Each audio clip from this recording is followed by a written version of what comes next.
निर्माण का मौका देता है।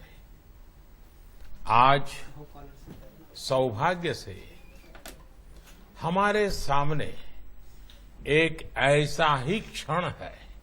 दशकों पहले जैव विविधता की सदियों पुरानी जो कड़ी टूट गई थी, विलुप्त हो गई थी, आज हमें उसे फिर से जोड़ने का मौका मिला है। आज भारत की धरती पर चीता लौट आए हैं और मैं ये भी कहूंगा कि इन चीतों के साथ ही भारत की प्रकृति प्रेमी चेतना भी पूरी शक्ति से जागृत हो उठी है। मैं इस ऐतिहासिक अवसर पर सभी देशवासियों को बहुत बहुत बधाई देता हूं। विशेष रूप से मैं हमारे मित्र देश नामीबिया और वहां की सरकार का भी धन्यवाद करता हूं, जिनके सहयोग से दशकों बाद चीते भारत की धरती पर वापस लौटे हैं। मुझे विश्वास है ये चीते न केवल प्रकृति के प्रति हमारी जिम्मेदारियों का बोध कराएंगे, बल्कि हमारे मानवीय मूल्यों और परंपराओं से भी अवगत कराएंगे। साथियों, जब हम अपनी जड़ों से दूर होते हैं तो बहुत कुछ खो बैठते हैं।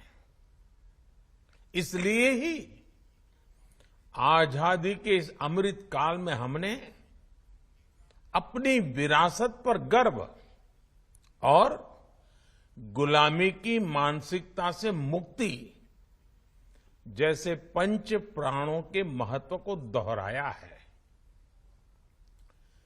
पिछली सदियों में हमने वो समय भी देखा है जब प्रकृति के दोहन को शक्ति प्रदर्शन और आधुनिकता का प्रतीक मान लिया गया था। 1947 में जब देश में केवल आखिरी 3 चीते बचे थे तो उनका भी साल के जंगलों में निष्ठुरता व गैर जिम्मेदारी से शिकार कर लिया गया। ये दुर्भाग्य रहा कि हमने 1952 में चीतों को देश से विलुप्त तो घोषित कर दिया, लेकिन उनके पुनर्वास के लिए दशकों तक कोई सार्थक प्रयास नहीं हुआ। आज आजादी के अमृतकाल में अब देश नई ऊर्जा के साथ चीतों के पुनर्वास के लिए जुट गया है। अमृत में तो वो सामर्थ्य होता है जो मृत को भी पुनर्जीवित कर देता है। मुझे खुशी है कि आजादी के अमृत काल में कर्तव्य और विश्वास का ये अमृत हमारी विरासत को, हमारी धरोहरों को, चीतों को भी भारत की धरती पर पुनर्जीवित कर रहा है। इसके पीछे हमारी वर्षों की मेहनत है। एक ऐसा कार्य राजनीतिक दृष्टि से जिसे कोई महत्व नहीं देता, उसके पीछे भी हमने भरपूर ऊर्जा लगाई। इसके पीछे एक विस्तृत चीता एक्शन प्लान तैयार किया गया। हमारे वैज्ञानिकों ने लंबी रिसर्च की, साउथ अफ्रीकन और नामीबियाई एक्सपर्ट के साथ मिलकर काम किया। हमारी टीम्स वहां गई, वहां के एक्सपर्ट भी भारत आए। पूरे देश में चीतों के लिए सबसे उपयुक्त क्षेत्र के लिए वैज्ञानिक सर्वे किए गए और तब कूनो नेशनल पार्क को इस शुभ शुरुआत के लिए चुना गया। और आज हमारी वो मेहनत परिणाम के रूप में हमारे सामने है। साथियों, ये बात सही है कि जब प्रकृति और पर्यावरण का संरक्षण होता है तो हमारा भविष्य भी सुरक्षित होता है, विकास और समृद्धि के रास्ते भी खुलते हैं। कूनो नेशनल पार्क में जब चीता फिर से दौड़ेंगे तो यहां का ग्रासलैंड इकोसिस्टम फिर से रिस्टोर होगा, बायोडायवर्सिटी और बढ़ेगी। आने वाले दिनों में यहां इको टूरिज्म भी बढ़ेगा, यहां विकास की नई संभावनाएं जन्म लेगी, रोजगार के अवसर बढ़ेंगे। लेकिन साथियों, मैं आज आपसे सभी देशवासियों से एक आग्रह भी करना चाहता हूं। कूनो नेशनल पार्क में छोड़े गए चीतों को देखने के लिए देशवासियों को कुछ महीने का धैर्य दिखाना होगा, इंतजार करना होगा, सहयोग करना होगा। आज ये चीते मेहमान बनकर आए हैं, इस क्षेत्र से अनजान है। कूनो नेशनल पार्क को ये चीते अपना घर बना पाए, इसके लिए हमें इन चीतों को भी कुछ महीने का समय देना होगा। अंतर्राष्ट्रीय गाइडलाइंस पर चलते हुए भारत इन चीतों को बसाने की पूरी कोशिश कर रहा है। हमें अपने प्रयासों को विफल नहीं होने देना है। साथियों, दुनिया आज जब प्रकृति और पर्यावरण की ओर देखती है तो सस्टेनेबल डेवलपमेंट की बात करती है, लेकिन प्रकृति और पर्यावरण, पशु और पक्षी भारत के लिए एक केवल सस्टेनेबिलिटी और सिक्योरिटी के विषय ही सिर्फ है, ऐसा नहीं है। हमारे लिए ये हमारी सेंसिबिलिटी और स्पिरिचुअलिटी का भी आधार है। हम वो लोग हैं जिनका सांस्कृतिक अस्तित्व सर्वम खल्विदम ब्रह्म इस मंत्र पर टिका हुआ है। अर्थात संसार में पशु, पक्षी, पेड़, पौधे, जड़, चेतन जो कुछ भी है वो ईश्वर का ही स्वरूप है, हमारा अपना ही विस्तार है। हम वो लोग हैं जो कहते हैं परम परोपकारार्थम यो जीवति सह जीवति, अर्थात खुद के फायदे को ध्यान में रख करके जीना वास्तविक जीवन नहीं है।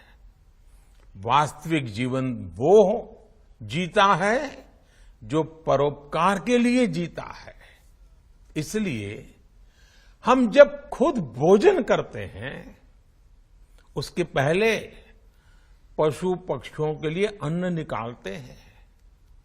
हमारे आसपास रहने वाले छोटे से छोटे जीव की भी चिंता करना हमें सिखाया जाता है, बचपन से सिखाया जाता है। हमारे संस्कार ऐसे हैं कि कहीं अकारण किसी जीव का जीवन चला जाए तो हम अपराध बोध से भर जाते हैं।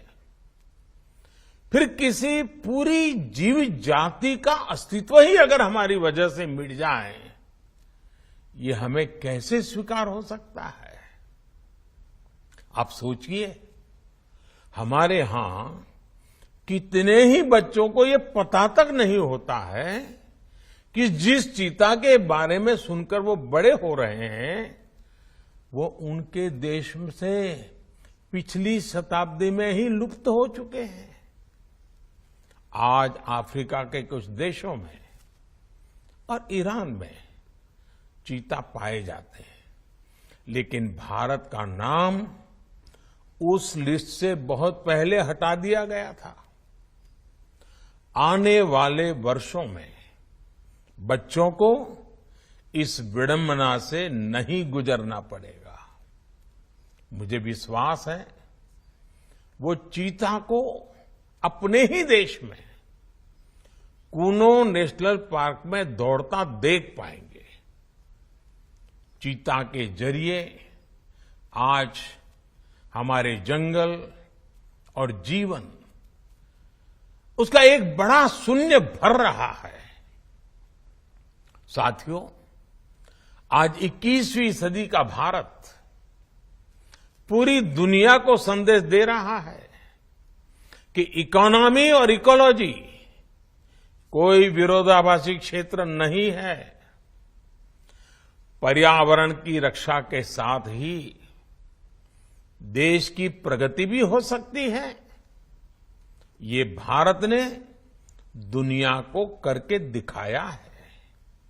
आज एक और हम विश्व की तेजी से बढ़ती अर्थव्यवस्था में शामिल है, तो साथ ही देश के वन क्षेत्रों का विस्तार भी तेजी से हो रहा है। साथियों, 2014 में हमारी सरकार बनने के बाद से देश में करीब करीब 250 नए संरक्षित क्षेत्र जोड़े गए हैं। हमारे यहां एशियाई शेरों की संख्या में भी बड़ा इजाफा हुआ है। आज गुजरात देश में एशियाई शेरों का बड़ा क्षेत्र बनकर उभरा है। इसके पीछे दशकों की मेहनत, रिसर्च बेस्ड पॉलिसीज और जन भागीदारी की बड़ी भूमिका है। मुझे याद है हमने गुजरात में एक संकल्प लिया था, हम जंगली जीवों के लिए सम्मान बढ़ाएंगे और संघर्ष घटाएंगे। आज उस सोच का प्रभाव परिणाम के रूप में हमारे सामने है। देश में भी टाइगर्स की संख्या को दोगुना करने का जो लक्ष्य तय किया गया था, हमने उसे समय से पहले हासिल किया है। असम में एक समय एक सींग वाले गैंडों का अस्तित्व खतरे में पड़ने लगा था, लेकिन आज उनकी भी संख्या में वृद्धि हुई है। हाथियों की संख्या भी पिछले वर्षों में बढ़कर 30,000 से ज्यादा हो गई है। भाइयों और बहनों, देश में प्रकृति और पर्यावरण के दृष्टिकोण से जो एक और बड़ा काम हुआ है वो है वेटलैंड का विस्तार। भारत ही नहीं, पूरी दुनिया में करोड़ों लोगों का जीवन और उनकी जरूरतें वेटलैंड इकोलॉजी पर निर्भर करती हैं। आज देश में 75 वेटलैंड्स को रामसर साइट्स के रूप में घोषित किया गया है, जिनमें 26 साइट्स पिछले 4 वर्षों में ही जोड़ी गई हैं। देश के इन प्रयासों का प्रभाव आने वाली सदियों तक दिखेगा और प्रगति के नए पथ प्रशस्त करेगा। साथियों, आज हमें वैश्विक समस्याओं को, समाधानों को और यहां तक कि अपने जीवन को भी होलिस्टिक वे में देखने की जरूरत है।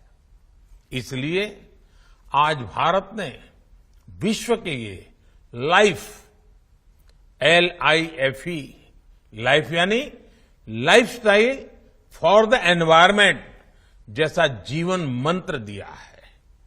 आज इंटरनेशनल सोलर अलायंस जैसे प्रयासों के द्वारा भारत दुनिया को एक मंच दे रहा है, एक दृष्टि दे रहा है। इन प्रयासों की सफलता दुनिया की दिशा और भविष्य तय करेगी। इसलिए आज समय है कि हम ग्लोबल चुनौतियों को दुनिया की नहीं, अपनी व्यक्तिगत चुनौती भी माने। हमारे जीवन में एक छोटा सा बदलाव पूरी पृथ्वी के भविष्य के लिए एक आधार बन सकता है। मुझे विश्वास है भारत के प्रयास और परंपराएं इस दिशा में पूरी मानवता का पथ प्रदर्शन करेगी, बेहतर विश्व के सपने को ताकत देगी। इसी विश्वास के साथ आप सभी को इस मूल्यवान समय पर, ऐतिहासिक समय पर बहुत बहुत धन्यवाद देता हूं, बहुत बहुत बधाई देता हूं।